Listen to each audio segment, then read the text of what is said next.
What can we say? We got WNBA drama, we got ESPN firing drama, and we got just all around sports drama. Dear God, Tanya Ray Fox, it's a Tuesday, and it feels like a Monday. I'm Cody Decker. This is The Regulars. I'm Tanya Ray Fox. It really does feel like a Monday. Cheers. Let's do this. Let's.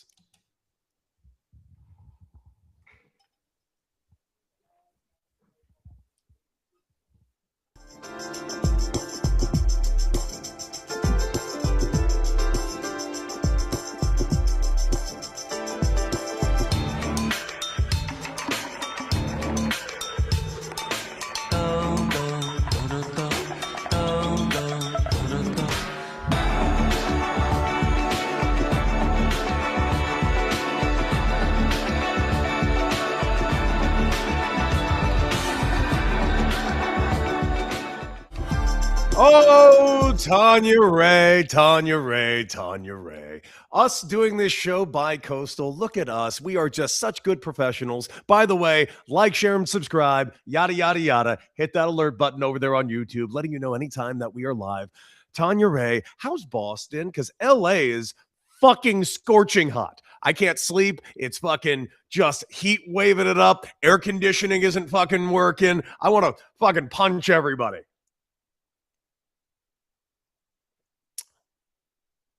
I can't hear you all of a sudden. Can you hear me? Hold on. Are we there? Yeah, there she is.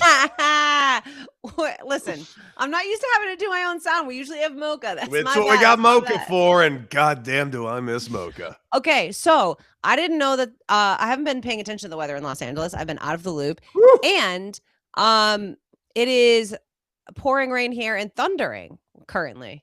So I don't know if you're going to be able to hear that or not. Hopefully my mic can't pick it up. No, I can't hear it at all. So fuck that hold noise. on. I'll take this. Tell me about this. Your AC is out in the studio?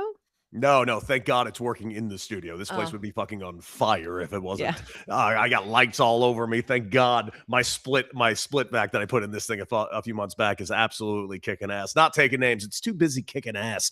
That being said, yeah, it's fucking hot here in LA. Really hot here in LA. The house inside is actually like 81 degrees. I got every fan rolling right now. The AC is not working in there. I'm down at the girlfriend's place down in Hermosa. There's no AC there either. That's like a hot box. So I actually went and borrowed somebody else's AC unit to put in her house bedroom. But here's the problem. It's bringing all like the pollen and everything from outside. So she's hacking up a lung because all this like fungus and shit that's like being sprouted in LA because it's so goddamn hot. It's just making her sick. So I can't sleep because it's too fucking hot. She can't sleep because she can't stop sneezing. Fuck this fucking town right now, huh? Why is everyone's AC going out? I have no idea. I guess Los Angeles forgot that it never has winter and it's always fucking hot here. But what are you going to do? Listen, I've dealt with worse. Look on the bright side. Just look on the bright side no matter what. At the end of the day, Tanya, at the end of the day, fucking the Odyssey was incredible. Like it just I'm seeing it tomorrow. It was just fucking incredible. Right now I'm on YouTube putting out of context spoilers on there, and they're very out of context, spoken entirely through GIFs. I feel really good about my work. I'm seeing it tomorrow. I expect a phone call. I cannot at wait noon. for you to see this. Oh, yeah. I can't wait for you to see this. I'm really, really, really excited. I'm wondering what your favorite thing is going to be. I told you I can't get enough of the sound design in it, but then again, I'm a fucking weirdo. So what are you going to do? I mean, I'm excited for all of it. We are going to a good theater. It's going to be an experience. My mom and I, our thing when we go to the movies is we get acai bowls and we sneak in acai bowls for the theater. We also get popcorn, but we start off with an acai bowl. It's like a whole thing. By the way, it's actually kind of funny because Chance is looking at the studio right here. By the way, those of you that don't know, this is the same studio that Tanya and I are always in. Let me give you full context. They say Chance just said nice pool table. Yeah, this pool table is always here. This is actually what we look at when we're our studios over here, our corner over here, our booth. This is just everything else. This is the rest of our studio that we have yet to really debut, but plan to, Tanya. Absolutely. We just have to get ambitious with we have I mean, we're already starting our planning for Super Bowl 2027 stuff. Where Yes. because everybody's going to be in town. They're going to be in our neck of the woods. We have the cool studio. We have this. I mean, we're getting it set up for guests. It's a thing. We're going to be doing some shit. It's going to be a lot of fun. We might, because we also don't realize this, we have a pool out here. This might turn into the regulars pool party. You never fucking know. Why not? We have the technology. Take advantage. And we have you have screens in every corner of that property. Everywhere. We're golden. That being said, Tanya, a lot to cover today. Only so much time left in the world before this all fucking implodes and collapses on itself. So let's fucking get to it, man. Headline number one. Yeah. So I've talked about this a little bit, but I'm excited to talk to you about it. Over the last few days, we've been seeing the Sandy Brondello WNBA drama play out. Sandy Brondello was suspended a game for her comment regarding Angel Reese in a game against the Dream. This is the head coach of the Toronto Tempo. And in the heat of a moment, talking to the officials, she called Angel Reese a protected species. Angel Reese, after this whole deal, went to social media and said, "Are we surprised?" with a clown face emoji. It all blew up. Sandy Brondello pretty swiftly issued an apology for her words, talked about how she really respects the Black women in the league. She's obviously played in the league. She's coached in the league for a long time. And it was issued a 1-game suspension. Yeah. And understandably, the discourse has continued to, over the course of the last couple of days. Angel Reese herself said she was grateful for the suspension. She said there's no place for discrimination or hate in the league from anyone, from fans to coaches to players. And I'm just grateful that we are able to move on from the situation and play winning basketball. She added, the WNBA is supposed to be positive and we are going in a great light right now. So I just want to continue and move forward. And I don't know if you watched the video where she made these comments, but it was pretty clear that she was a little bit rattled by the whole situation. She was obviously outspoken about being thrown by the comment. And I felt like, at least from my perspective, it looked like she was a little bit rattled when she was accepting, sort of like, hey, this apology happened. I'm glad the suspension happened. I want to keep playing basketball. And sort of the latest development is perhaps the most successful and most famous in terms of name recognition head coach in the WNBA, Becky Hammon, issued a comment about Sandy in the last, I think it was yesterday. She said, I saw it. I just gave her a big hug when I saw her. I know that's not where her heart is. I know her as a very, very highly quality person, somebody that's filled with a lot of love for everybody. I know she's probably pretty tore up and crushed about the whole situation. She'll bounce back. I know she's resilient. It's unfortunate, everything that's kind of going around the league. I'd like to get back to sports uniting people. I think you and I can agree that we love sports because of it uniting people. I think that that's what most sports fans genuinely actually really like sports for. I would agree. I do think that we're entering some interesting territory. I want to hear your thoughts on the matter. I will be honest, before we get into it, I have some pretty strong opinions on this. Well, I'd love to hear those. And it's going to take a lot to sway I'm not looking to sway anybody. The context of the entire situation, I did hear her apology, and she did seem pretty. Brondello did seem pretty adamant and even broken up herself. That being said, I mean this from the bottom of my heart. I've never heard the phrase "a protected species" kind of used in this sporting context before. She even kind of said, "Oh, that's just a thing we used to say." I'm like, is it? Because I'm not going to lie to you.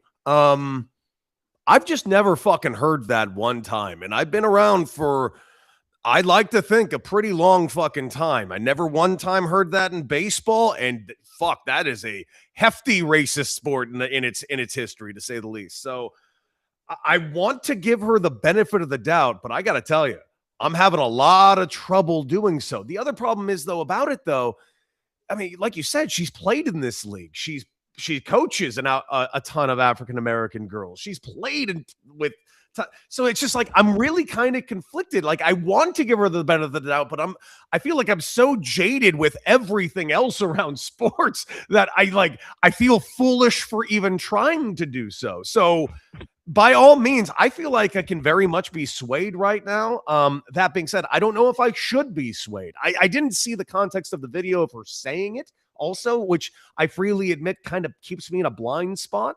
I'm not trying to play like even keel here. I don't really know what to make of this because on the surface it looks fucking bad, like real fucking bad. Like, are you fucking kidding me? If you said that about one of my black teammates, I probably would have fucking gone ape shit in the moment, right? Depending on what I maybe not even depending on what forget the context. Content's not the word, but the tone, I suppose. But even that I feel like is flimsy saying that out loud as well.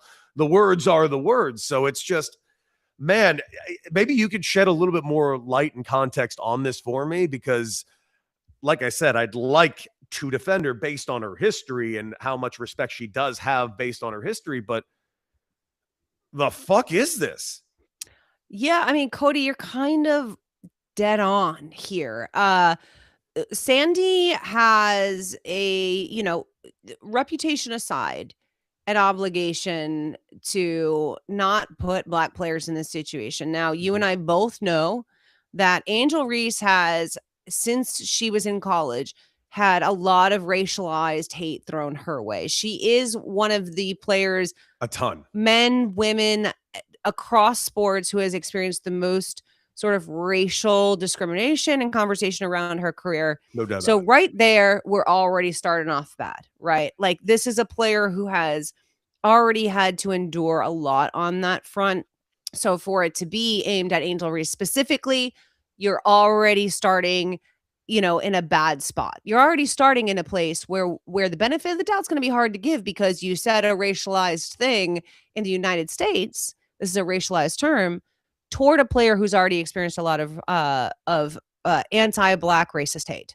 Mm-hmm. Now we're going to talk about whether or not this is a common phrase in Australia. Now, I've done as much due diligence as I can. According to a lot of white Australians, this is something that is said very often in sports, in rugby and certain sports over there to denote a player who is getting special treatment or getting sort of let off easy in sports. Now, that being said, hearing that phrase and the context, I'm doing mental gymnastics, can definitely see how that might be a context. Well, and that's of the that thing, phrase. Cody, is like, we don't need to do mental gymnastics. And I think that's what very often it is that we all feel this obligation to do mental gymnastics to explain why somebody who we think is well-meaning might have said something fucking awful, right? And the reality is, Cody, she, a lot of white Australians say this. Now, Australia is an incredibly racist country. Yes. When I make a lot of anti-racism videos. It's sort of part of my platform is talking about anti-racism and how to implement it and how to recognize racism in sports. That is my specific sort of niche within the larger sports media atmosphere. And so when I do that, there are people from across the world who will come into my comments, and a lot of Indigenous Australians have said, yeah, I relate so much to the Black and Indigenous American experience because of so and so. And so this is not my first time encountering that. Yeah, I did do a couple of studies on the Indigenous people of Australia, especially during the World War II time, during my studies of that. Yeah, that you want one of the ugliest histories in the world. It's bad. It's that the Aborigine people in Australia. Oof, yeah. It's bad. And so I'm always skeptical when a group of white people from any country come into the comment section and say, oh, it's not racist. First of all, white people nowhere, no how, or ever are ever the arbiters of what's racist. If you want to talk about anti-Semitism specifically, there are white Jews who can talk to and who can speak to anti-Semitism specifically, but they are not of a nation, right? Like this is not like if you're talking about a specific nation, that's just simply not the case. The white people are not the arbiters of what's racist. And so I'm always going to listen to the people who are the victims of racism when it comes to racism, right? Like that, you don't talk to the oppressors about whether or not they're racist. You don't ask us, right? Yes. Like you wouldn't go to a 1940s German and ask him if what anti-Semitism looks like. That's simply not how it fucking works. And the reality is, Sandy Brondello played in the WNBA. She has been coaching in the league for nearly 20 years. She has been in the United States for a very long time. And whatever phrases are used in Australia, I wonder how she's keeping up with them, because when the fuck is she there? She works here. She played here. What are we talking about, right? Secondly, it is too much coincidence. You're asking me to buy in a little too much to fantasy world thinking to say that she used this term that it would be perceived as racialized in the United States toward a player that has specifically experienced extreme levels of racialized hate. Yes. Like this, you didn't say it to Caitlin Clark. You didn't say it to Kelsey Plum or Sabrina Ionescu. You didn't even say it to a Black player who has had less attention than Angel Reese. You, by the way, said it to the most famous, one of the most famous Black American women athletes in the country. By the way, it's not just that. It's, if you were going to say this phrase about a player, it would be Caitlin Clark. That's the weirdest fucking part about this. Like, truly, if you were to pick one player, it would be Caitlin. That's actually the fucking weirder thing about it. Now I'm getting angrier at her because you're not wrong. Like, she's been here for 20 fucking years. Again, cool that the Australians say that is a phrase you say. I've never fucking heard it here, man. And I played with a lot of Aussies. Yeah. And like, so suddenly the first time we hear this Australian head coach say this on mic, the first time we hear it, it's directed at Angel Reese specifically, but it wasn't. No, it wasn't racist. Now, here's the thing, Cody, and I talked about this in my video I made about this 2 days ago, which is that, white people, and I'm going to speak specifically about white women, because I think sometimes we have this idea that we are a little more woke. We're women, we're marginalized, right? Mm-hmm. But white women have a very hard time investigating intent. I wasn't trying to be racist. I would never be racist, right? Because in our minds, the idea of being racist toward a Black woman means we are holding on to very extreme conscious levels of anti-Blackness. We hearken back to the idea of being like a slave owner's wife. That's racism. I'm not racist. But the reality is, when you say specific things about specific people, it is coming from a place of racism. We all have a lot of difficulty investigating what our intentions were. And a lot of times we say things that are racist and they were intentionally racist, and we simply are not good at examining our own intent. Number one. That also does not mean that somebody is an irredeemable, awful piece of shit person. So when you talk about Becky Hammon being like, no, I know she doesn't hold hate in her heart and blah, blah, blah. Yeah, I'm going to let you in on a little secret. A lot of racist people are not hateful, horrible pieces of shit who want to see Black people murdered in the street. They're racist. And though, like, we really have this, like, it behooves white people to believe that racism is this very specific, actively violent, awful behavior that requires a conscious level of, like, I hate Black people and want them to suffer. Mm-hmm. And the reality is, racism is anything that causes people to suffer, right? Like, if Black women are telling you that those words are harmful and scary and hurtful, then that's racism, and you cause suffering, and that is all that matters. So it's all well and good that white woman Becky Hammon sees the best, that white woman Becky Hammon feels awful that Sandy Brondello is feeling this. But where were the words for Angel Reese and what she has suffered and the emotions that she has dealt with and the threats that she has fucking dealt with? Because we've seen through Caitlin Clark and we've seen through white athletes throughout the history of sports that these words, they do manifest in white culture. They do manifest in scary things happening to Black athletes. And I'm tired of the grace for white. We feel the need to give more grace for people who didn't mean to be racist than for the victims of racism. Mm-hmm. It's the sort of the same thing when people talk about, like, well, what if that guy is being falsely accused of rape? Oh, listen, I'll worry about someone being falsely accused when you guys give a fuck about people being actually raped. You don't fucking care. You don't care about the real victims of real shit.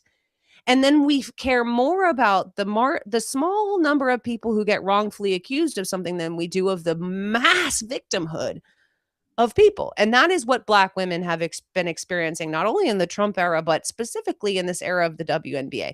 And so do I like, is there a part of me that can understand what may have happened with Sandy Brondello? Sure. But I don't know. What I do know is that that Angel Reese felt targeted, that the evidence shows she was targeted, and that I'm tired of white women getting more grace than the Black women who are affected by it. That's what I'm tired of. It's very fair. I mean, listen, we're watching all the storylines around the WNBA. And listen, if you're not exhausted by them, I mean, by the way, I'm not blaming the WNBA for this by any stretch of the imagination. I'm blaming the people who, as you know, like to take very, very narratives that they don't even fucking give a shit about to make political theater and create political points. And that's the world we're currently living in with the WNBA. It's very frustrating. I'm very excited for the WNBA's ascension, and I'm very frustrated by the pieces of shit that try to bastardize it and basically make it their own.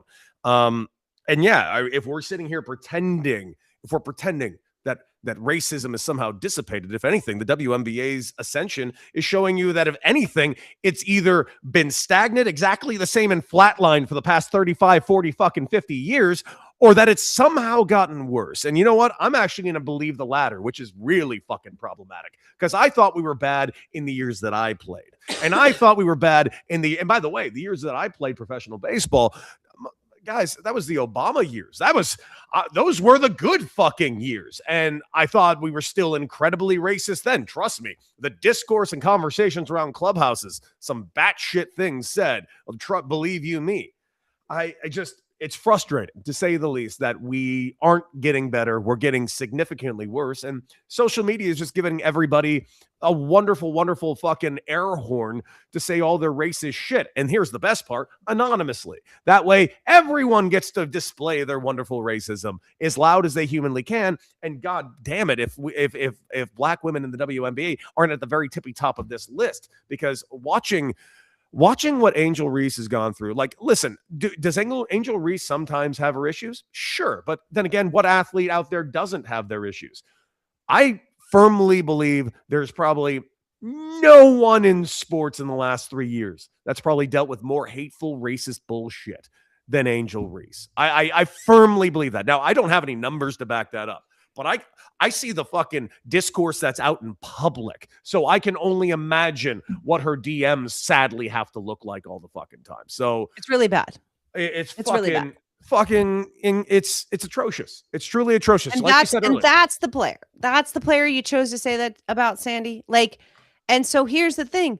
You know, I'm sorry. I don't care to sit here and parse what Sandy's intentions were. I know that I could be, by the way, I know I could be on the receiving end of this at some point.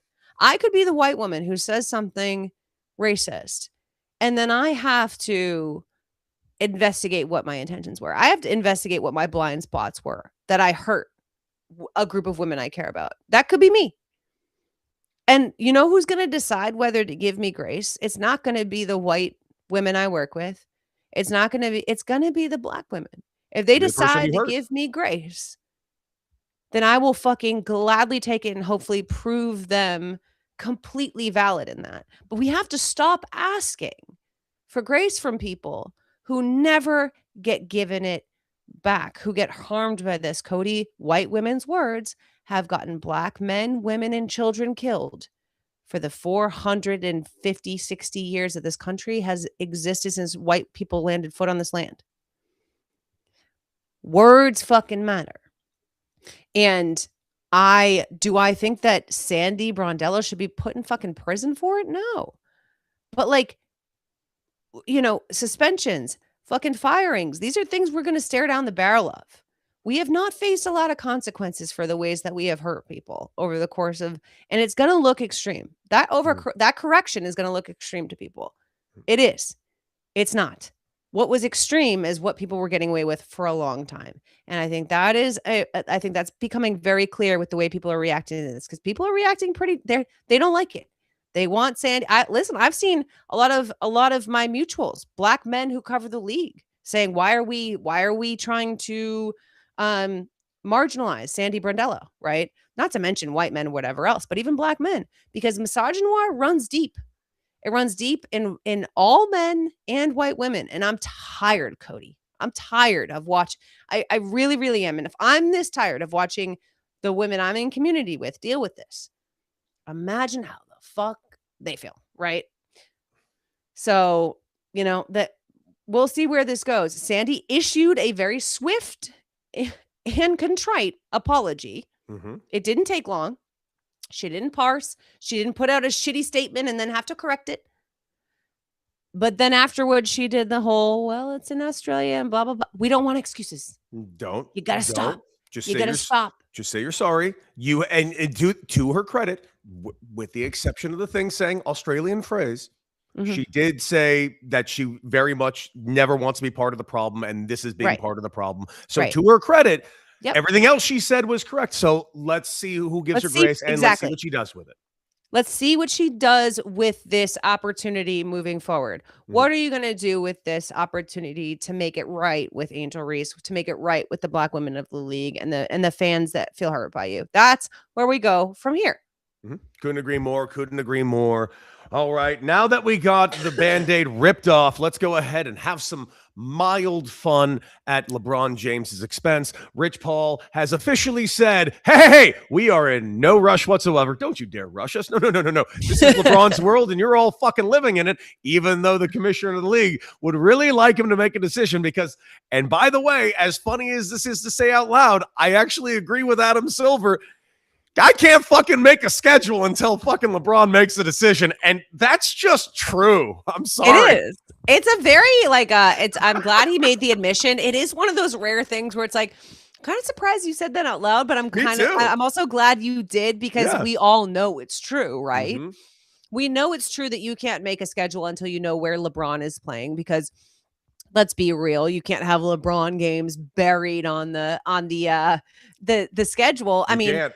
We know the likely suspects of where he's going, but what if LeBron goes rogue and decides to go play for the Detroit Pistons? Then what are we going to do? Don't fucking put that in the universe. We don't need that shit. That being said, I think it'd be kind of awesome. No, I think it's going to be one of the four that's being put out there. I think it's really, in my opinion, factually kind of probably down to actually two, but I might be fucking completely way off. You saw the odds just skyrocket the other day on Miami just because of a couple of things that were said. It got up to as high as trading 54%. Now really? That's just now it's over 50%. Over 50%. Now it's dissipated back down to the 30%, neck to neck right now with Golden State. All of a sudden, the Cleveland Cavaliers are right in that mix as well. It's seemingly like Philly is becoming an afterthought of the thing, but it still wouldn't shock me if he ended up in Philly because that team just looks ridiculous right now. Can I throw a ridiculous dark horse out there? I know it's probably not going to happen, but based on everything we're seeing and really kind of digging through, because today I was talking with D-Fish about it. I tried to break down the places he can go to through 5 specific lenses. What would be best for him to get a ring? What would be best for him and his family? What would be best for him and his brand? What would be best for him and his just overall happiness? And weirdly, despite we were only using the 4 teams that we mentioned, the answer is still the fucking Lakers. Oh my God. It's not going to happen, but honest to God, his best fit is still the fucking Lakers right now. That being said, I firmly think, and I know this is not where everybody else thinks, I really think he's going to end up in Golden State. It just seems like the best possible thing for the league. It would be putting all the superstars together and having this thing. You can throw them in prime time no matter what. I don't know. That's where it seems like it's always been heading.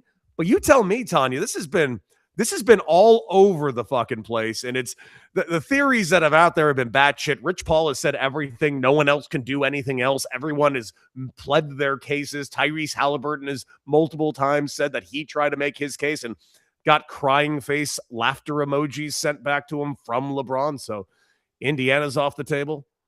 First of all, I'm not gonna lie, I love Tyrese shooting a shot. He's might as well. I mean, you like Cleveland? How about Indianapolis? Right? I would love Tyrese Halliburton to get to play with LeBron James. First of all, I think it's really funny that Rich Paul put out the whole idea that he's the teams have done everything they can do, because I guess teams are reaching out and saying, what more can we do to like entice you to come here, right? Yeah. And he's like, that's not what the decision he's going to be deciding based on the kind of factors that you are probably talking about with D-Fish or on your show, where it's like it's external things. The teams are sort of designed the way they're designed, and he's going to decide. There's nothing a team could do to entice him specifically to to their organization. So for me, I disagree with you with your whole morning show take that the Lakers are the best fit for him. I actually do think he's outgrown them in terms of like legitimately as part of the roster. Mm-hmm. I think that he was the perfect person to step in because Luka was hurt, because Austin Reeves was hurt. But I actually don't think that he's the perfect person to lead them if that core is healthy, or to be like, I don't. Yes, obviously living in Los Angeles, but he's LeBron. He's a billionaire wherever he goes. He's going to live the best life wherever he goes, and he's going to have a house in Los Angeles and everywhere else he wants to have a house, right? Very He's true. fine. I think the best fit for him in terms of like going to potentially win a ring outside of, like, I don't actually think that that's Golden State. I think probably the best place for him to go and try to win a ring is if he could go to Philly with a healthy Embiid, or the Knicks, if they're able to kind of put something together where they fill out the pieces shocked. that they lost. I'd be fucking shocked to be if you went to the Knicks. I would be shocked in every possible way. And here's the main way. The number one reason, believe it or not, it's Jimmy Dolan. There's no way I could see LeBron James cohabitating with James Dolan in any way, shape, he absolutely could. LeBron James is so? friends with way worse insufferable billionaires. You think so? Or just as, it's LeBron. LeBron's a billionaire. LeBron, do I think LeBron voted for Trump? No, I don't. He still has U-Bum on his record, and I love that for him. I don't think that he's MAGA, but LeBron's a billionaire, and LeBron gets along with old white billionaires just fine. But James Dolan, listen, if I'm just saying a world, tell me right now, if LeBron James is going through the exact same playoff scenario that the Knicks just went through and got all the way through, and the amount of insertion that James Dolan inserted himself into all of this and turned so much of this into absolute atrocious bullshit, you're telling me LeBron would have been on board with any of that? LeBron, it's funny because any of it. LeBron's dealt with, I know he ended up butting heads with Pat Riley. Mm-hmm. I know he ended up butting heads with Dan Gilbert. Like, he's had all of his moments with these people. So it's in my mind, I'm like, bro, you've dealt with all these kinds of people. We could deal with them for one more season, because this is a 1-season experiment as far as I'm concerned, right? Probably. We all, right? I think those two teams are probably the best place he could go to try to win a ring. I don't know about Golden State, although maybe if you fill out that roster, maybe that is a revive it one more time type place. Obviously, the betting favorites are the Cavs and the Heat. Mm-hmm. I understand why. Between those two teams, the Heat make more sense in terms of vibe for LeBron. Why would he want to go? I've told you this. Donovan Mitchell, James Harden, these are not players that you go to the fucking playoffs and win rings with. They're just not. You go play with Giannis, right? Oh my God, my ring light just died. You're in the dark. This is not good. Actually, it's nice. It's like we're telling campfire stories. This is ridiculous. Hold on. I think you look great. Oh my God. I'm going to have the weirdest lighting now because my ring light died. It's really not that bad. It's not. Is it perfect? No, but it's not nearly as bad as you think. Oh, well, now it's really yellow, but oh, God damn it. Now it just stop it. Now it just looks like you're tan. Well done. So I don't know why you'd want to go and play with two players who are notoriously bad in the playoffs to try to win a ring. I understand it's Cleveland. So you either want to go and finish it out in Cleveland and do the full circle thing, which I'm fine with. I'm fine. I would totally understand that, but you're not winning a ring there. Mm-hmm. You maybe go to, I think Miami, you go with Bam and Giannis, maybe something happens there. You're with one of the best coaches in the NBA you've played for before. You're with, So those are the options. You go and you play with two of the better teams in the East, the Knicks and the Heat, or you go play with two of the teams that you played with before and maybe, see what happens. Fair enough. Fair enough. Let's go over to headline number 3. And I think this is a really good headline because I don't need to say anything. I just know Tanya's going to be pissed off. So, Tanya, here, I'm just going to go ahead and take myself off screen because I know I'm not going to say shit for the next few minutes. Oh, God, you left me alone in my light. God, this light. Tanya Ray Fox, you want to talk about Mr. John Harbaugh and all his wonderful comments about his current running back and QB situation? Go. Not really. But no, I do. Of course I do. That's why I put it in the goddamn rundown, Cody. John Harbaugh said that Jackson Dart's talents remind him of Lamar Jackson's game. He said Jackson's capable of doing a lot of things.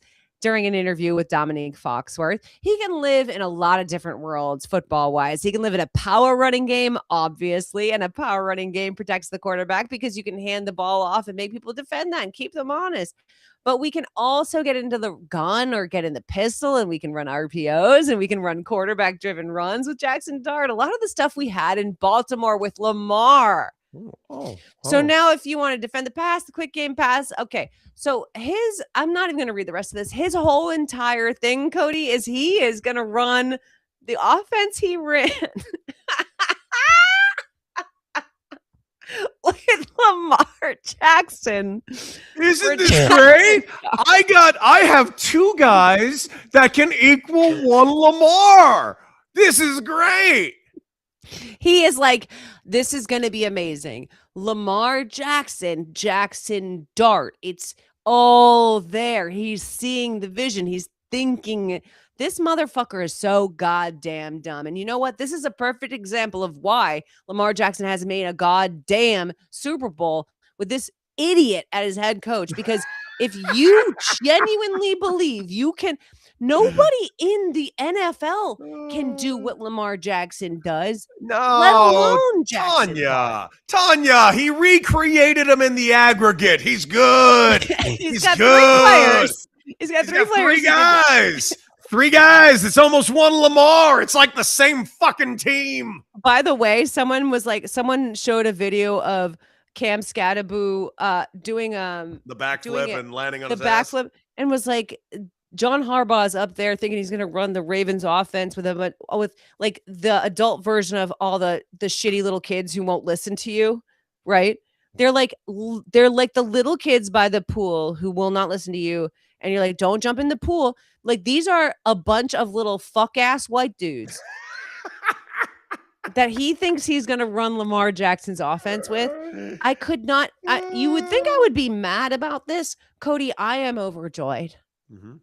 I am fucking thrilled. Mm-hmm. I am thrilled that this MAGA asshat is going to take his MAGA asshat quarterback and his MAGA asshat running back and try to run the fucking offense he ran with the fucking Heisman winning quarterback he inherited from the draft that Ozzie Newsome so handsomely and gratefully drafted for him right before he fucking retired from that job. And then he is going to try to. That man won multiple MVPs. Should have had 3. He has 2. Should have had 3. He thinks he can recreate that with one of the stupidest human beings I've ever seen, and the second stupidest. I was about to say, and Jackson Dart. Like, yeah. Which one? Where were we going with that one? I cannot wait. This is going to be my favorite thing. It's going to be my favorite thing to watch. This implosion of that piece of shit and his piece of shit fucking offense is going to bring me more joy than I can tell you. I can't wait to watch this fail. Listen, we're gonna fucking find out that whether or not John Harbaugh can coach. I'm very, very excited to find this out because he can coach well enough. I mean, Matt Nagy runs a totally different offense. I know. I'm saying we'll find out because he had for the last several years a fucking cheat code in one guy that he's currently espousing his 3 guys to be almost the one guy. So, all right, let's see what you got. If it's successful, I'll be like, great job, John Harbaugh. You did it with all your fucking idiot white boys. But if you don't do it, I get to fucking laugh at you. And I'm gonna. The only thing I'm really disappointed about, because I just typed this in, I just wanted to see if it was happening. No, the New York Giants are not scheduled to play the Baltimore Ravens this year, and that is a fucking miss. It's probably for the best for Lamar because, like, honestly, Lamar doesn't need he deserves better than to have to deal with that idiot. By the way, I just want to say I doubt it's going to happen. Maybe it will. Who knows? I don't really know what the Ravens are going to be this year, but how great would it be if Lamar went to a fucking Super Bowl this year with a new coach? Who are you talking to? I mean, I'm rooting so hard for it. Like, I don't think it's going to happen. I want Lamar. I want Lamar in a Super Bowl more than I want the Patriots back in a Super Bowl. And I'm not fucking lying. I'm not lying. You are definitely not lying. But yeah. you're also a fucking weirdo. So what are you gonna do? Let's head over and take a bite out of headline 4. Okay, no, that's not what we're doing. This is I'm gonna have to cut that out. Why? Because it's a serious topic and someone's getting sued. It's not. I mean, it's domestic violence, but it is. I'm so confused by this entire story. Okay, well, let me. I've been confused from day one, and I'm not gonna lie to you. I have yet to see the story portrayed as anything but a fucking weird ass drunken joke by everybody, including the majority of the people involved. Well, what makes you think this? Do you saw the picture? Yeah, I saw the picture. It doesn't look great. That's for goddamn sure.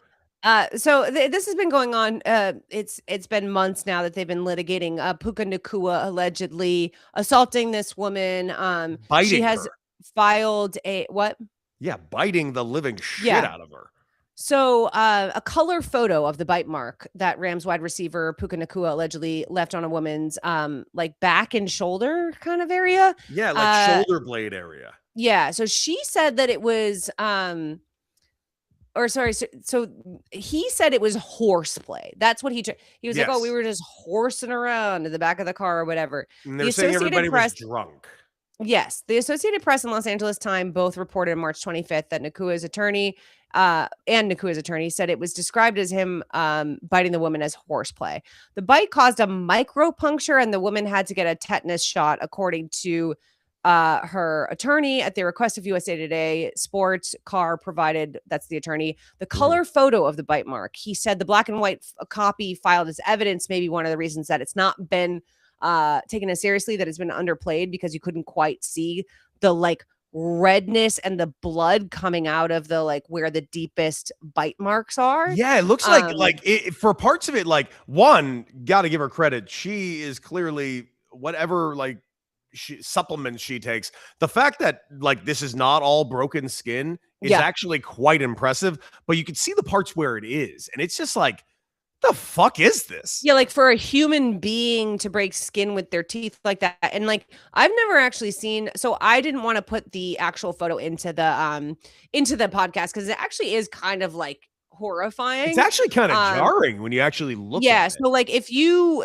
look, you can Google it, but you can see the full like front and back. It's in a circle, like full bite marks, and where the two deepest marks of the bite marks are top left is like fully like starting to draw blood. And here's the thing that's a little bit shady is that Nacua originally stated the woman contributed to the incident because she was very intoxicated at the time of the incident. He amended that statement that he provided under oath, and in recently amended answers, according to the new filing, Nacua changed his answer about whether or not the woman contributed to it. No. However, discovery and investigation are continuing. So he originally tried to do the like she was drunk and asking for it type of thing. And clearly his lawyers were like, probably don't say that. And so he amended the answer. Okay. Right. So that's kind of, listen, this is going to turn out to be a pretty sizable payout. Clearly. It's just this guy had such a bad offseason. Yeah, he's not like a super well person. Like, that's very clear. No. Nacua is not a good person. And let's be clear. This isn't the first time he's done something that's landed him in the headlines, but it is the most violent thing. And if somebody did this physically to me, like if I ever came in and showed you that someone had done that to me, I'd go kill him. Right. Like, this is the kind of thing that's like horrifying. And, you know, I think that like part of this issue is that like we know for sure. This is kind of what I want to talk about. Is like we know for sure Puka Nacua is not. He's not getting like ousted from the league. He's one of the most famous wide receivers. He's one of the best wide receivers in the league. This is not going to cost him much more than potentially having to go through like litigation, a payout, like you said, which you're 100% right. That's exactly what's going to happen. And then it's going to be on to the next thing. And somebody who is capable, physically capable of doing this to someone under the influence of drugs or not. Listen, Cody, I've partied.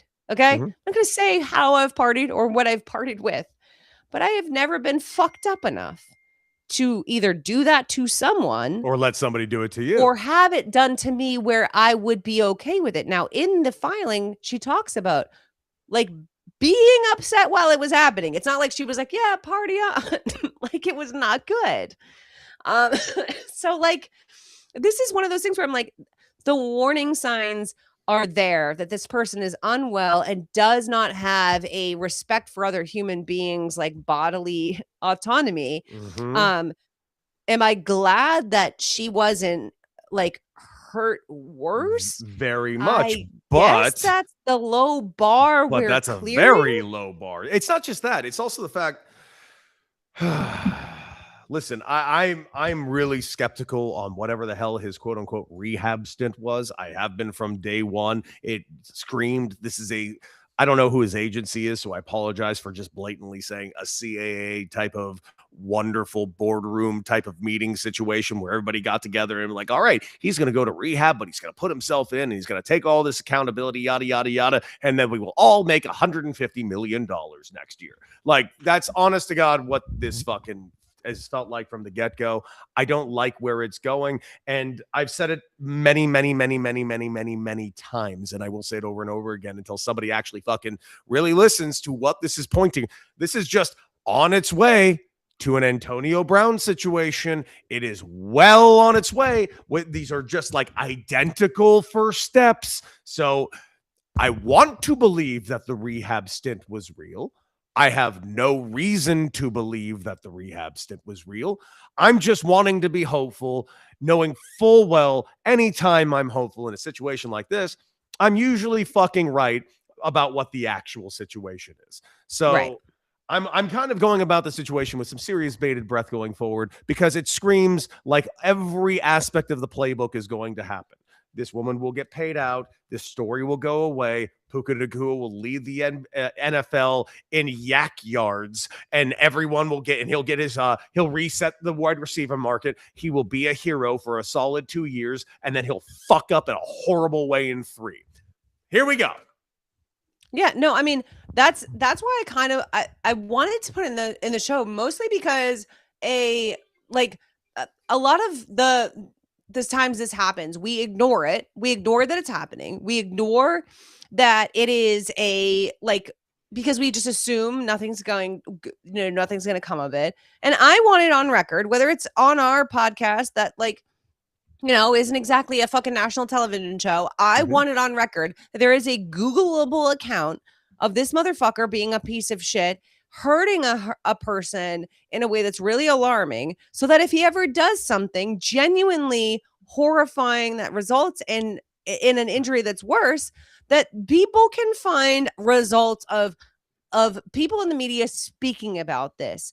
Because you know what I hate more than anything, Cody, is when you go to Google a situation with somebody who is an absolute fucking red flag.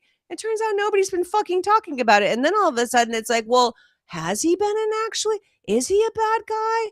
This Antonio Brown stuff, there were 4 million red flags with Antonio Brown long before it got really, really bad. But guess what? We didn't talk about it. So when you Googled it, it was always like, for years, people were like, oh, it has to be, that can't be true. That can't be true. No, when you Google Puka Nacua, I want to make sure that you see that, like our fucking podcast episode pops up with us talking about how he's a piece of shit and how he bit a woman until she bled. You know what's funny is it's There's also something that we're dealing with now too, and I'm not sure if you've seen this.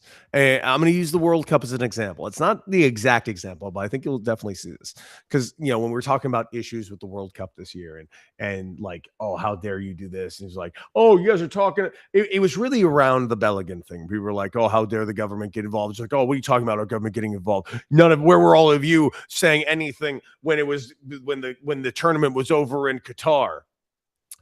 We all fucking said shit when it was in Qatar. What the fuck? Like, I'm starting to get tired of the thing that even though we say it, people are in a couple of years will be like, well, why didn't any of you say it then? We fucking did. You just didn't listen. And I'm worried that we're just going to deal with this again because in 3 years, you're going to be like, why didn't you say anything 3 years ago? And we're like, again, we did.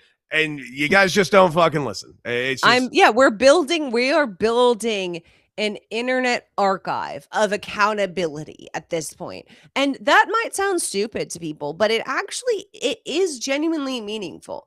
I want an internet archive of these types of things that occur. And, hopefully we're not the only people that pop up in a Google search about it. But I can tell you right now, if I say it and it's attached to my name on the internet, if you say it and it's attached to your name on the internet, it will show up in a Google search. We have just enough SEO power between the two of us that's the case. So hopefully that doesn't ever have to happen. Hopefully Puka doesn't do something worse. But if he does, I don't want this to be swept under the fucking rug so that the next time they're like, oh, false allegations. How could you believe that until the fucking evidence is out there? No, actually, there's a body of evidence. There was a body of evidence with Antonio Brown. There's a body of evidence with Ben Roethlisberger. There's a body of evidence with these motherfuckers. So that's all. That's what I want to come out of this. I hope she's okay. She hopes she gets her money for the pain and stress and anxiety of all of that experience. And if that is good, great. That's what I want. And I also want him to be held accountable so that there is pressure on him to not do this kind of thing and make it worse. Completely agree. I will remain hopeful that the rehab stint was real. There you go. That's right. And that's the best that you can do, Cody. And I'm proud of you for remaining hopeful. Probably foolishly so, but I will remain hopeful. Let's get to Media Corner because today, listen, I want to make this abundantly clear if I haven't already in the show. I fucking hate ESPN and all of its programming for the most part. That being said, make no mistake, there is never a fun time watching people in this industry lose their jobs. And it's never fun seeing the industry do to itself what it has been doing to itself and what it's been doing today and how it's been happening just sucks. So right out the gate, I want to start by saying I just feel terrible for anyone that lost their jobs today because there were a lot of very, very talented people in this industry that lost their jobs today that I firmly believe shouldn't have lost their jobs today. And it really, really sucks. Like, for instance, I know this is going to be a footnote in what we're going to get into, but it sucks that last night, I think was the last time I hear Karl Ravech on ESPN calling a baseball game.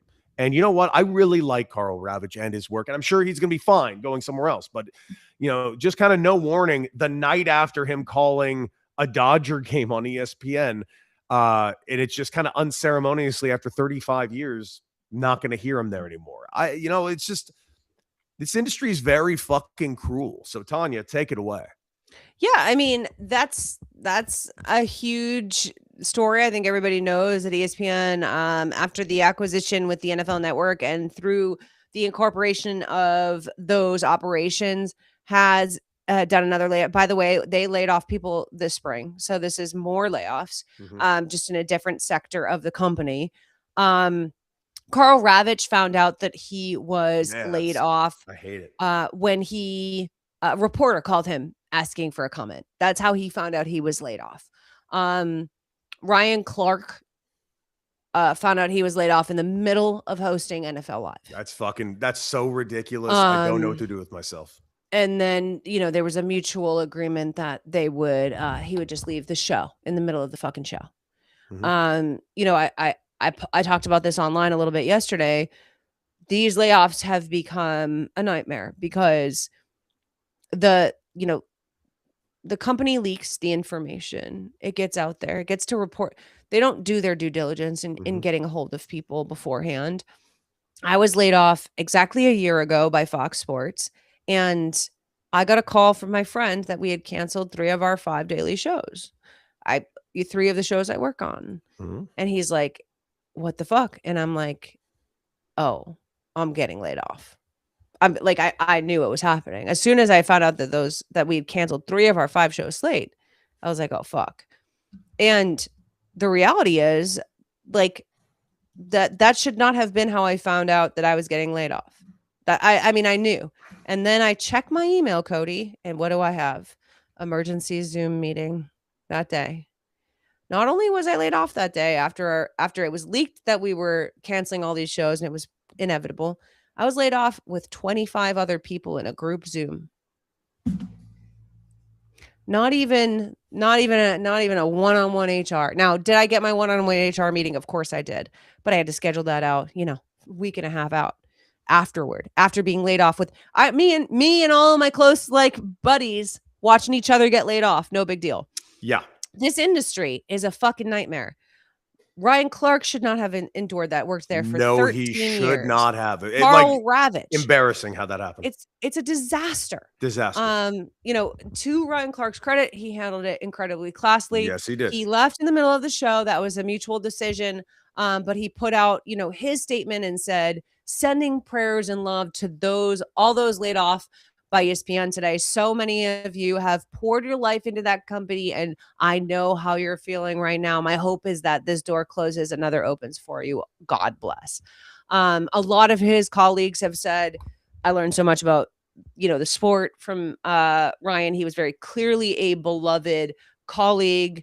I were just talking about him in the last show. I think that specifically the work he's done on his podcast, which is The Pivot, which is not even ESPN, but also on ESPN, has been excellent work. I think that he has a very specific lane that he's in that is really valuable. And here's the thing is, there has been rumors for a long time, and this is kind of gets to the heart of the problem with this whole layoff of the talent. There's been rumors for a long time, Cody, that there was a specific spat between he and Peter Schrager on air. Mm-hmm. I remember the last NFL season. Oh, I remember it. That rubbed executives the wrong way, and essentially they've been targeting him ever since. Like that Ryan Clark just simply could not recover from. By the way, Peter Schrager, brand new to ESPN, came over from the NFL Network, brand new to this conversation, comes in on a goddamn high horse, arguing with Dan Orlovsky, arguing with Ryan Clark. And I don't know if you watched the actual clip, but where, the whole thing was that Ryan Clark said, hey, that's a non-player perspective. That's what he said to Peter Schrager. Now, and then everybody got out their pitchforks. How dare you minimize Peter Schrager? Got out their pitchforks. And the crazy part was Ryan Clark said, hey, let me explain what I'm saying, because I know that what you're going to say. I'm talking about this from my perspective. I have a player perspective. You have a non-player's perspective. So I'm not actually coming at you. And he said, I'm not trying to be disrespectful. He was incredibly respectful in this conversation, knowing that how people were going to take it. And even in that spot, it was still massive backlash from executives at ESPN. It was so stupid. On behalf of everybody's favorite good old boy, Peter Schrager, right? On behalf of everybody's favorite white guy. Now, guess who's slated to step in on Get Up and do a bunch of NFL coverage now? Oh, he's the new fucking big dog in town. After laying off Charles Davis, after laying off Ryan Clark, after laying off Tom Pelissero, guess who it is? Fucking Kyle Brandt. So cool. By the way, I do. What's the difference between Peter Schrager and Kyle Brandt? Are they not the same person? No, Kyle Brandt is, I don't know, was on The Real World, I guess. That's cool. He was? Oh, you don't know about that? No, I just figured they were just two dudes who just yell at the TV about football, and I never really knew where they came from. So Kyle Brandt was on The Real World, failed actor. Like, he wanted to be on camera. Like, that was his big thing. He wanted to go on The Real World, become famous. And I guess the acting thing didn't work out. And then he ended up as the sidekick to Jim Rome. You remember that? Or did you not know about that? I didn't. I listen. I know Jim Rome has like his fans. For some reason, I have not looked at Jim Rome in 25 No, years.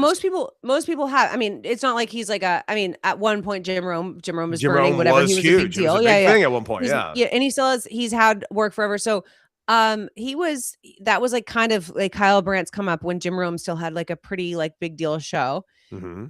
And then what is it, like 10, 12 years ago, he went over to the NFL Network and started doing that stuff. But yeah, no, Kyle Brandt was on The Real World Chicago, maybe? Boy, well, if you were trying to find a way for me to give less a fuck about ESPN, congratulations, success. Yeah, listen, I am okay.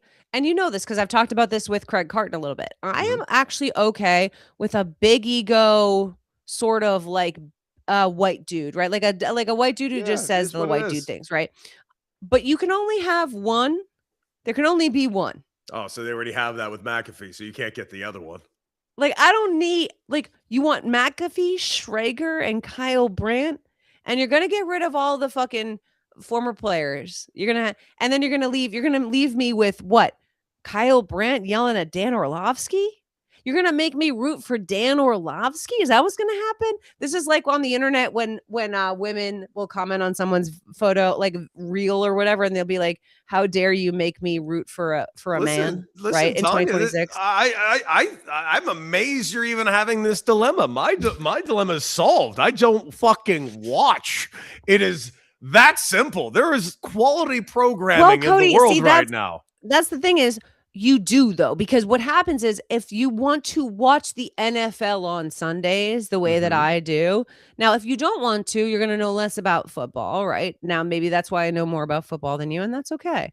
But if I want to watch football all day on Sunday, guess what I'm going to do? These people are going to come across my fucking screen because I'm not going to spend all day parsing through Twitter and Threads and whatever else trying to find out what people are like, what fucking like there actually is a reason to put these networks on to know what's going on while I'm like, sometimes I need to hear what's going on while I'm making my goddamn breakfast and coffee in the morning at 10 a.m. to watch football. I can't avoid them. I don't find it a badge of honor to avoid mainstream media. It's not possible. And realistically, when I'm watching sports, before, during, and after are these people.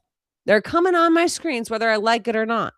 So I'm not avoiding them. Now, am I tuning in to be like, I can't wait to see what Dan Orlovsky says? No, of course not. But he's fucking popping up. We got different reads on this because I catch up on the sporting aspects of it by watching either the post-game interviews, pre-game interviews, and of course the actual games themselves. Who's doing the interviews though, right? Who's doing the interviews? What networks are you watching them on? It depends on the thing. Usually I like post games. I'm normally not a huge fan of straight up interviews if it's a one-on-one interview, especially if it's a one-on-one interview with ESPN. I'll go through it if it's a one-on-one interview with that phrase, but I usually won't watch it on television. Usually I'll get the digital aspect of it and watch that interview in that respect. It's still the same. It's still you're still getting them just on Threads instead of the ESPN. There is, though, one ESPN show I still watch. There is one ESPN show I still absolutely watch, and I still think it's their best programming because I've always thought it's their best programming. I still watch SportsCenter every single day. SportsCenter is my friend. My friend. Have you seen Madeline Burke? I have, and she's quite good.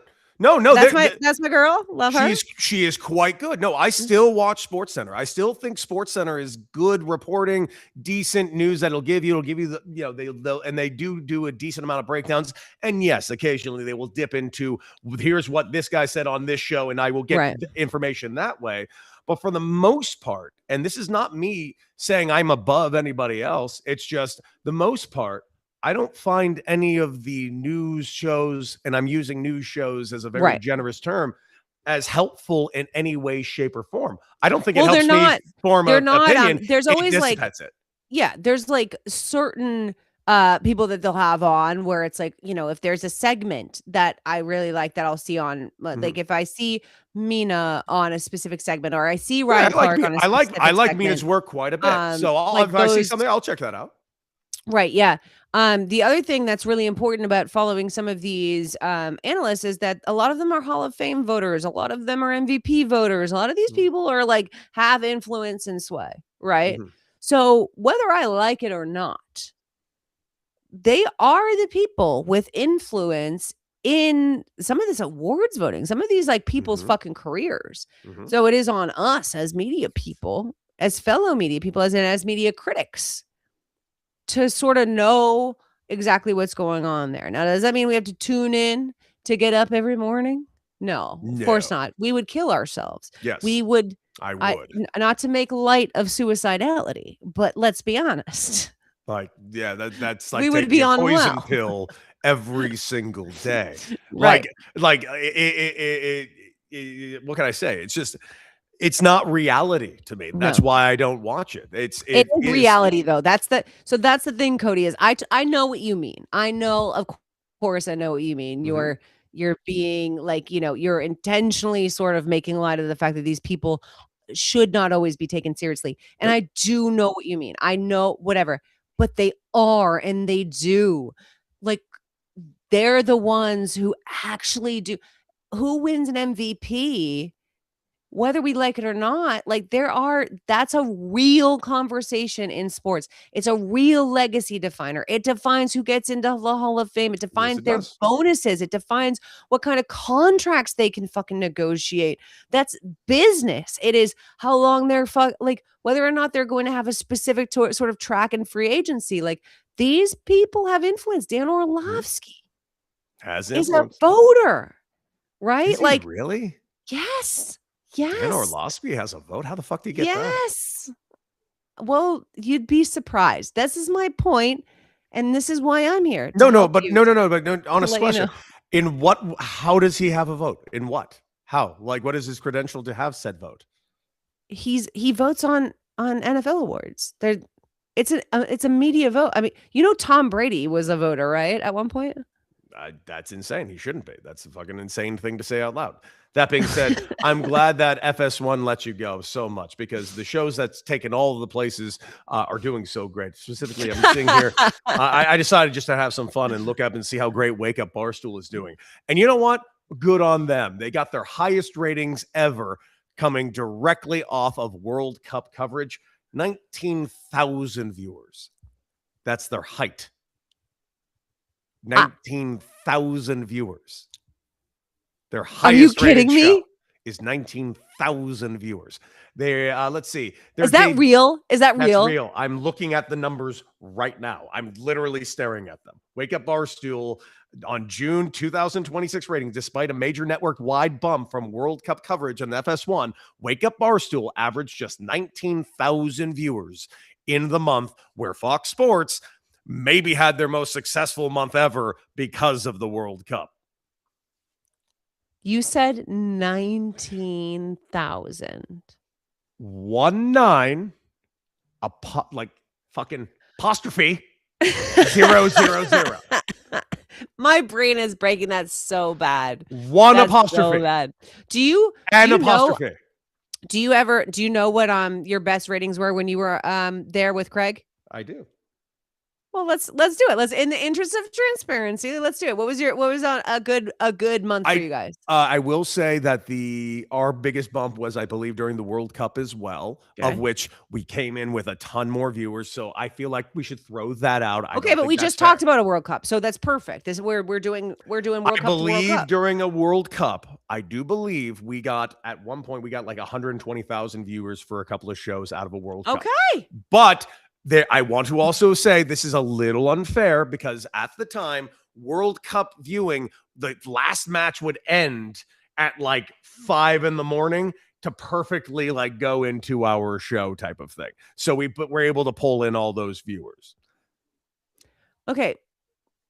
Were you though? Because I think a lot of people who were watching overnight were not in the United States watching Fox Sports US. Maybe. I don't know all the details, but I do know that one. I do also believe we were averaging anywhere between 75 to like 90,000 was like our viewership during our year. Then when I left, the viewership was like around 75,000 to like 50 to 75,000. It didn't go away because of me. And then the following year, when they changed the title of the show, I think the numbers were around 35 to 50,000. Okay, well, that is a significant difference. Is it more than listen, it's more than 19. That's what I'm saying. It's more than double that. And I was told our show wasn't doing great, but listen, this is apparently doing wonderful. So who could have seen that coming, Cody? Not me or everyone. Listen, speaking of things we couldn't possibly see coming, in our pop culture corner to close out the show, this is something I'd really like to ask you about. I'd really like to see what you think about this, and because I saw the latest headline on this, and this is I've seen it happen several times over the last couple of years, and I do think we need to talk about it. And it is that AI chatbots keep telling people to kill themselves and feeding into their suicidal delusions and suicidal ideations. Not good. This is a repeated thing. So several high-profile wrongful death lawsuits and incidents have alleged that prolonged, unmonitored emotional dependency or flawed advice from OpenAI's ChatGPT has contributed to suicides and mental health crises. Families and legal teams argue that the platform's human-like conversational style and lack of rigorous safety interventions during mental health breakdowns have exacerbated vulnerable users' conditions. Now, the latest example of this, Cody, and this is horrifying, but Christian Faith Madison in June of 2022 was a 29-year-old Alabama woman who died after stepping into oncoming traffic at an interstate. A wrongful death lawsuit filed by her family alleges that ChatGPT fostered an intense, prolonged bond, addressed her as a prophet, and convinced her through simulated dialogue that she had to die first to fulfill a higher mission. Zane Shamblin in July of 2025 was a 23-year-old Texas A&M University graduate who died by suicide hours after an extensive interactive session with ChatGPT and transcripts cited in a lawsuit against OpenAI show the chatbot validated his fatal ideation, telling him statements like, "You're not rushing, you're just ready." Adam Reyes was also offered by ChatGPT to draft his suicide note. Samuel Nelson this is horrifying. was provided a lethal dosage recommendation of substances. And final example is that Eric Stein Solberg, a 56-year-old former tech executive, there were reports indicated the interaction with his custom ChatGPT persona, Bobby, heavily reinforced his ungrounded delusions that his mother was plotting against him. So this is just a few examples, and I went through all of them to make it clear that this is not like I just heard one story and decided to make it sound crazy. Yeah. I think that you and I probably we're of the perfect age to have read a lot of dystopian novels where this is not super surprising to us. But I think there's something also a little dystopian about living through it too, right? Living through the things we were warned about.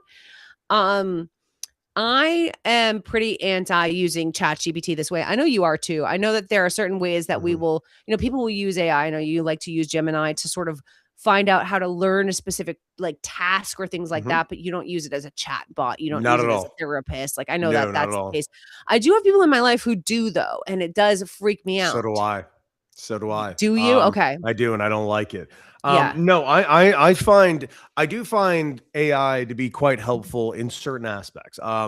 Helping find certain information, helping break down certain stats, making stat comparisons. Literally, it is very helpful with certain things, learning a task, figuring out a task, anything technological that I can't figure out right then and there. Gemini and or ChatGPT or one of these would be very helpful in doing so. If I'm building a shelf that I can't quite figure out, I will look up something in there to figure that out.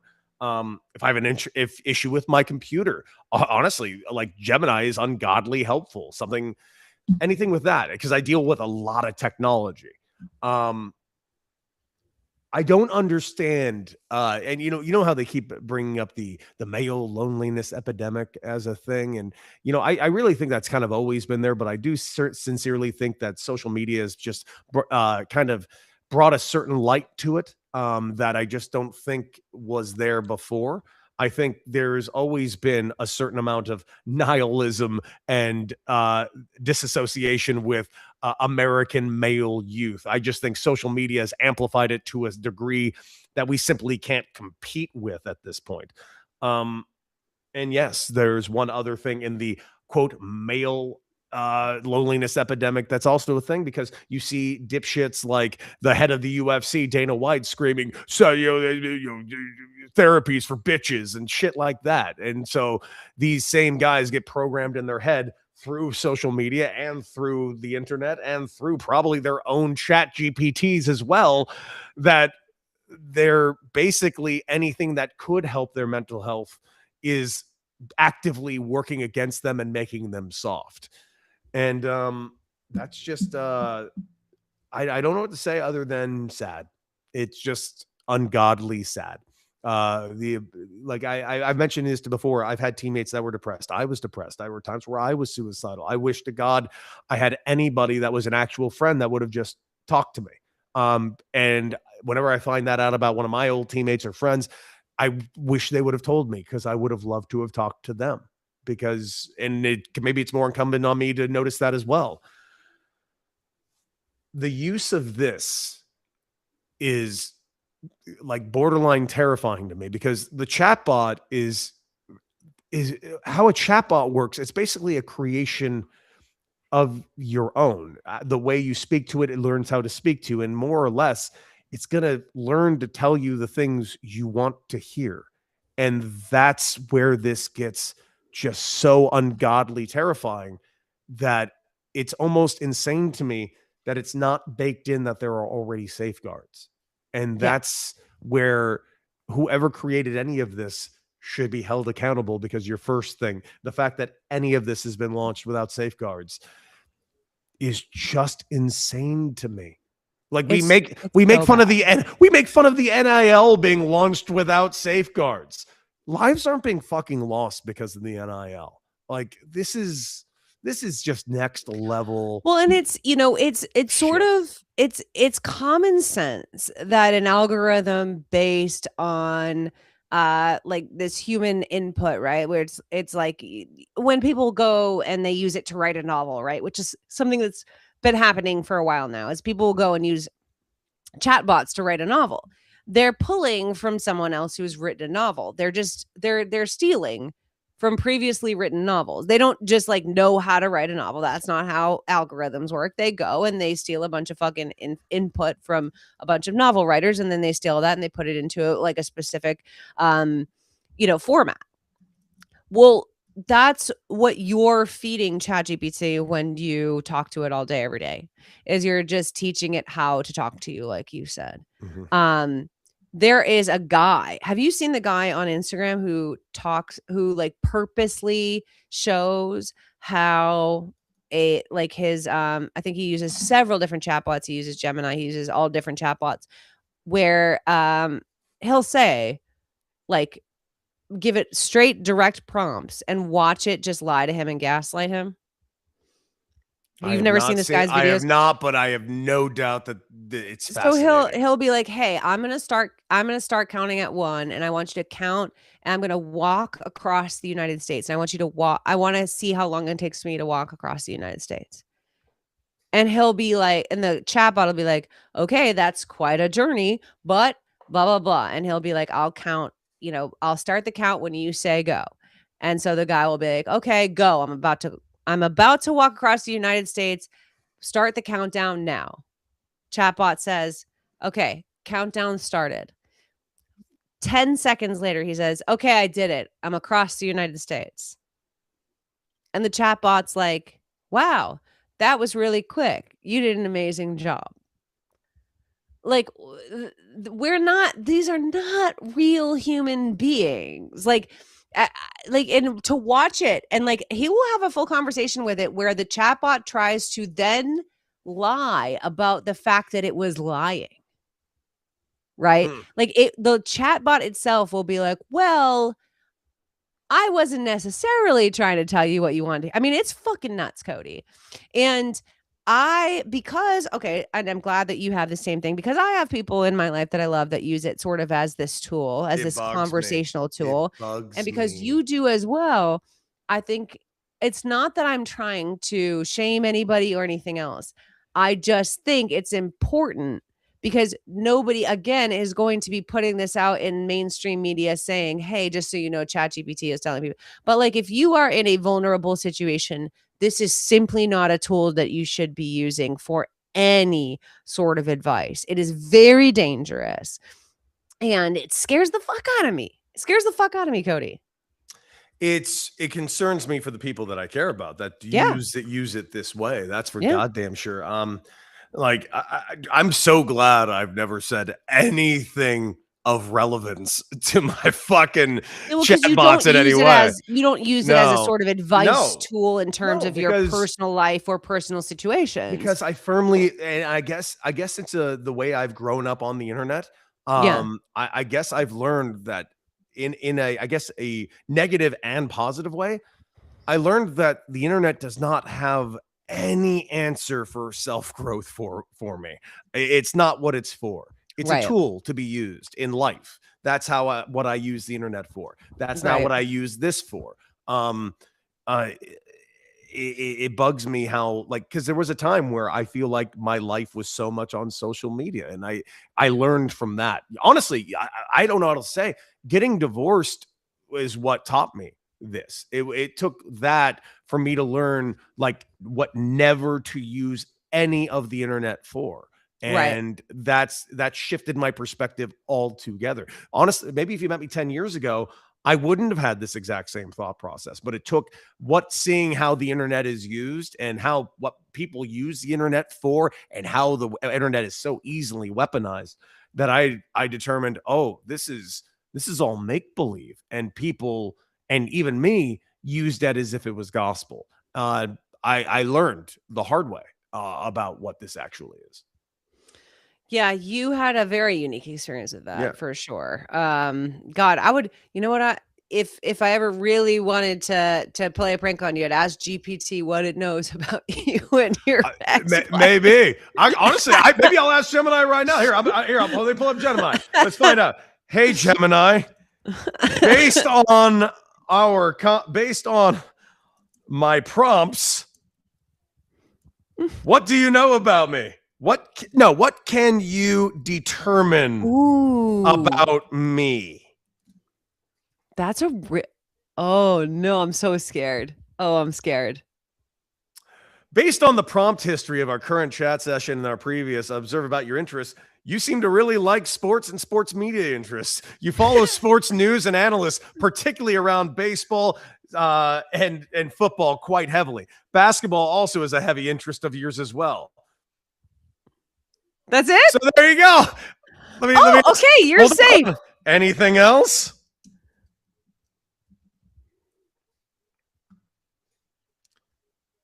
You seem to also be heavily leaning, when you do look into your sports media interest, lately has been very localized around the city of Los Angeles. But I've also noticed that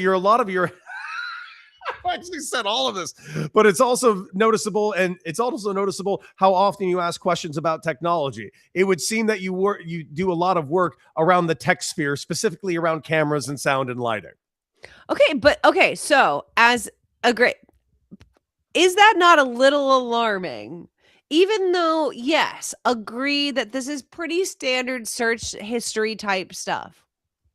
If someone was able to look through our Google histories, they could probably find similar things. What you're entering in is not super personal. It's really not. But still. But it has a lot of info. when aggregated in that way, it's like, wow, that's crazy. But how long? Now, here's the thing. How long till Gemini starts giving me ads or starts putting things in front of me based on the interest that I'm using? Right. Or And how long until it's recording you when you don't realize, because that's something we're getting into with flock cameras and things like that, or where it has access to flock cameras and it knows that you were biking down the Venice canals that one. You know what I mean? Like, we are getting to a really weird space, and it just based on that, it's very clear that you haven't been lying. You use it for how you use it, and I'm very proud of you. I always believed in you, but and you, to your point, you've always said, like, I use it basically as a Google. Like, I really don't use it. I for really do, else. And that's true. And even that, I don't even do. What I really use it for is I use it for stat comparisons. That's all. Yeah. To make Well, like and points. that's because some of us were actual researchers and we don't need to use Gemini for stat comparisons because some of us know how to use the tools ourselves, like pretty aggressively and in like a great way. I can just do it this way, and it's but some of us can sort of do it without that, and that's that's the thing, Cody, is like that we all have different skill sets. You can hit a home run. I can do a stat comparison without having to use Gemini. Whoa. Slow down. What it does is builds me a graph of two separate graphs of what I need so I compare this to that. Right. That's all. I don't need to build that in real time. Yeah. But at the same time, I could also probably just like do better than that myself with just like 5 extra minutes of work. But you're not seeing how this is done. I do it in real time. But again, Cody, I can't hit a home run. So you can't. No, but you see, you're not seeing how it's being done. It's me making a point and then being like, I would like to see these two stats to see if it actually elicits my point. And then I pull up the numbers and it gives me the That's how statistics work. That's no. Yes. But I do this in real time, like on the air while talking about it. Yes, I say a thing and then I prove it. I understand that. That's how using stats on air works without Gemini as well. Real time. I'm not. I know the information and then I get to prove it. Cody, if you've ever, I know this is hard. I know this is hard to believe, but if you've actually learned research tools, you could do the same thing without Gemini. That's all I'm saying. I used to use them without Gemini. Guess what's faster, Gemini? Yes, for you, because again, we have different skill sets, and I'm bragging about mine. You have lots of them. You have lots of skill sets. In no way am I minimizing your skill sets, despite the fact you're sitting here actually minimizing my skill set. I said you could hit a home run. Oh, I didn't realize that was my only skill set. I said it was one. I am not just I'm not a piece of meat, Tanya. You are. Yes, you are. You are the jock. I'm the nerd. We went over this last week. I can't stress this enough, people. I'm not a piece of meat. You know, sometimes I need to be romanced, and that's not happening here. Sit there and hit your goddamn home runs. You sit there and you hit bombs and look pretty. Exactly. And you shut that pretty little mouth of yours as you round the bases. Sorry. Yeah, stop trying to do the big numbers, Cody. That's not what you're here for. Shut your mouth, hit your home runs, look beautiful. Leave it to the educated. You went to UCLA? Oh, fuck you. Exactly. This guy gets it. I mean, so it seems like you're kind of you're in the right headspace to maybe talk about the bloody sock. Am I not? I'm wrong? Not, and we should fucking go because it never happened. And I don't care what your Boston nostalgia is giving you while you're at home. I've seen Fever Pitch. I've been to Boston. It's fine. Fine, but can we at least tell people to like, share, and subscribe? Like, share, and subscribe. Make sure you check out The Regulars also on social media. Make no mistake. Check us out over there, The Regulars Pod on Instagram. We're posting great clips, and our clips are doing really well. One thing we had in our rundown today, and I'm surprised we actually didn't get to it, I really did want to talk about our weird backlash. I wouldn't call it backlash, but the opinions we got on our Nick Wright thing. We should probably save that for Friday. Yeah, we should, because you know what, we might get more because those videos are still doing really well, and we were running long because I keep making chock full rundowns. We seem to even talk even more when we're not together, which is alarming. It's because we miss each other. Yeah, I know. That's exactly what it is. We're like, no, don't go. But yeah, I'm excited to talk about that. We should actually do this more often where we talk about what people are saying about us online because it started to happen more frequently. So maybe we'll build that in. Maybe it'll be its own segment. New segment. What people are saying about us online. People talking that shit. Yeah. But before we go, to be fair, we also always talk shit about one specific person on this show, and I don't think we should close it without doing it again. Cody, fuck Kurt Schilling. Fuck Kurt Schilling. We're the regulars.